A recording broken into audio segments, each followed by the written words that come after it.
আচ্ছা, এমন ৭টা দারুণ টুলের কথা বললে কেমন হয়, যা যে কোনো প্রোডাকশন প্রসেসকে পুরোপুরি বদলে দিতে পারে? চলুন আজ সেই অসাধারণ টুলগুলোর কথাই জেনে নেওয়া যাক। শুরুতেই চলুন একটা খুব পরিচিত পরিস্থিতির কথা ভাবা যাক, যেটা হয়তো অনেক কারখানাতেই রোজকার ঘটনা।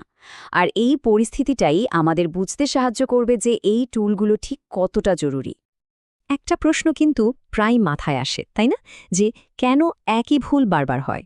অনেক চেষ্টা করার সত্ত্বেও দেখা যায় কিছু সমস্যা যেন কিছুতেই পিছু ছাড়ে না। আর এর সাথে আরেকটা বড় মাথা ব্যথা তো আছেই। প্রোডাক্টিভিটি কমে যাচ্ছে, কিন্তু কেন কমছে তার আসল কারণটা কিছুতেই খুঁজে পাওয়া যাচ্ছে না। ঠিক এই পয়েন্ট থেকেই আমাদের আজকের আলোচনাটা শুরু হচ্ছে। এই রকম জটিল পরিস্থিতিতে একটা গোছানো টুলকিট কিন্তু বেস্ট ফ্রেন্ডের মতো কাজ করতে পারে। চলুন তাহলে পরিচিত হয়ে নেওয়া যাক সেই পাওয়ারফুল টুলকিটটার সাথে। এই 7টা টুলকে একসাথে বলা হয় 7QC টুলস।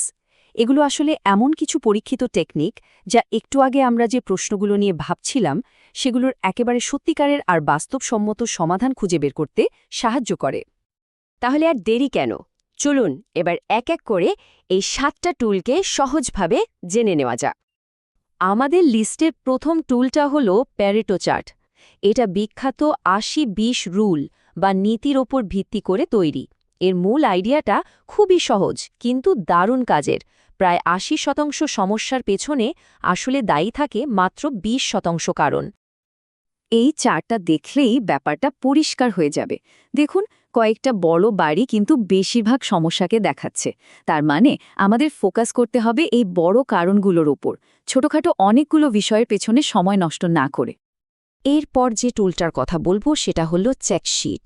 ডেটা কালেক্ট করার জন্য এর চেয়ে সহজ আর কাজের টুল শায়দ আর হয় না। যখনই কোনো সমস্যা বা ভুল হচ্ছে, সাথে সাথে একটা সিম্পল ফর্মে সেটা নোট করে ফেলা হয়। যেমন কোন ধরনের ডিফেক্ট কতবার হচ্ছে সেটা ট্যালি মার্ক দিয়ে খুব সহজেই লিখে রাখা যায়। আসল কথা হলো, ঠিকঠাক অ্যানালাইসিস করতে গেলে তো ঠিকঠাক ডেটা লাগবে, তাই না? আর চেকশিট ঠিক সেই কাজটাই সহজ করে দেয়। আমাদের ৩ নম্বর টুলটা হলো হিস্টোগ্রাম। ওই যে আমরা চেকশিট দিয়ে ডেটা কালেক্ট করলাম, সেই ডেটাগুলোকে একটা দারুণ ভিজুয়াল রূপ দেয় এই হিস্টোগ্রাম। এটা এক ঝলকে দেখিয়ে দেয় যে কোন রেঞ্জের মধ্যে সমস্যাগুলো সবচেয়ে বেশি হচ্ছে। দেখুন এই চার্টটা, এখানে সাফ বোঝা যাচ্ছে যে বেশিরভাগ ডেটা পয়েন্ট একটা নির্দিষ্ট জায়গাতেই জমা হয়েছে। এর মানে হলো সমস্যার মূল কেন্দ্রবিন্দু কোনটা সেটা এক নজরেই ধরে ফেলা সম্ভব। এবার আসা যাক আমাদের ৪ নম্বর টুলে, যেটার নাম ফিশ বোন ডায়াগ্রাম। এটাকে কজ অ্যান্ড এফেক্ট বা কারণ ও প্রভাব ডায়াগ্রামও বলা হয়। যখন কোনো সমস্যার একদম গভীরে গিয়ে তার আসল কারণটা খুঁজে বের করতে হয়, তখন এই টুলটার কোনো তুলনাই হয় না। তো কারণ খোঁজার কাজটা সহজ করার জন্য সাধারণত ৬টা প্রধান ক্যাটেগরি ব্যবহার করা হয়, যেটাকে বলা হয় 6M। এই ৬টা এম হল ম্যান বা মানুষ, মেশিন বা যন্ত্রপাতি, মেথড বা পদ্ধতি, ম্যাটেরিয়াল বা কাঁচামাল, মেজারমেন্ট বা পরিমাপ, আর মাদার নেচার মানে পরিবেশ। আমাদের ৫ নম্বর টুলটা হলো স্ক্যাটার ডায়াগ্রাম।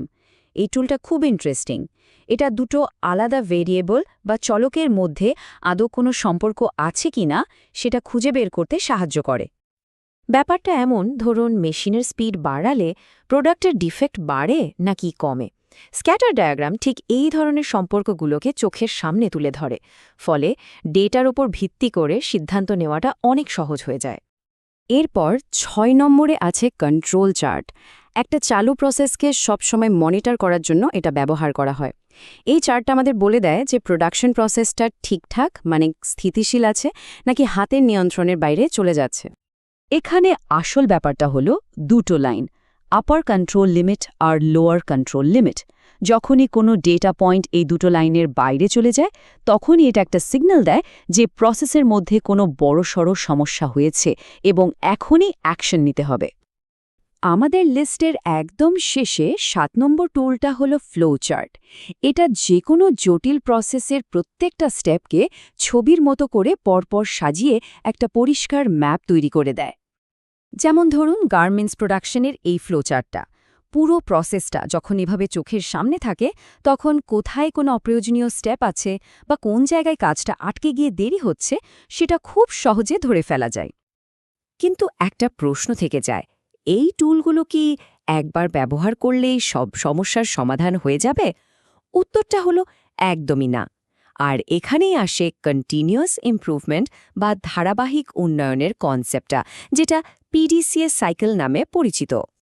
এই পিডিসিএস সাইকেলের 4টি ধাপ আছে: প্ল্যান, ডু, চেক আর অ্যাক্ট। মানে প্রথমে সমস্যাটা বুঝে একটা প্ল্যান করা, তারপর সেই প্ল্যান অনুযায়ী কাজ করা বা ডু, এরপর চেক করে দেখা যে রেজাল্ট কী এলো, আর সবশেষে যা ভালো কাজ করছে সেটাকে স্ট্যান্ডার্ড বানানো, আর যেখানে উন্নতি দরকার সেখানে ব্যবস্থা নেওয়া বা অ্যাক্ট করা। এই সহজ চক্রটাই কিন্তু কন্টিনিউয়াস ইমপ্রুভমেন্টের মূল ভিত্তি। তাহলে এই পুরো আলোচনা থেকে আমরা কি বুঝলাম? আসলে এই পাওয়ারফুল টুল কিটটা আমাদের আন্দাজের উপর ভরসা না করে ডেটার উপর ভিত্তি করে সিদ্ধান্ত নিতে শেখায়, আর এটাই কিন্তু যে কোনো কাজে সফল হওয়ার আসল চাবিকাঠি। আর শেষে একটা খুব জরুরি কথা মাথায় রাখা দরকার, যদি কোনো কিছুকে মাপা যায় তাহলেই সেটাকে আরও উন্নত করা যায়। আমাদের এই 7টা টুল ঠিক সেই মাপার কাজটাই করে দেয়, যেটা উন্নতির জন্য প্রথম এবং সবচেয়ে জরুরি ধাপ।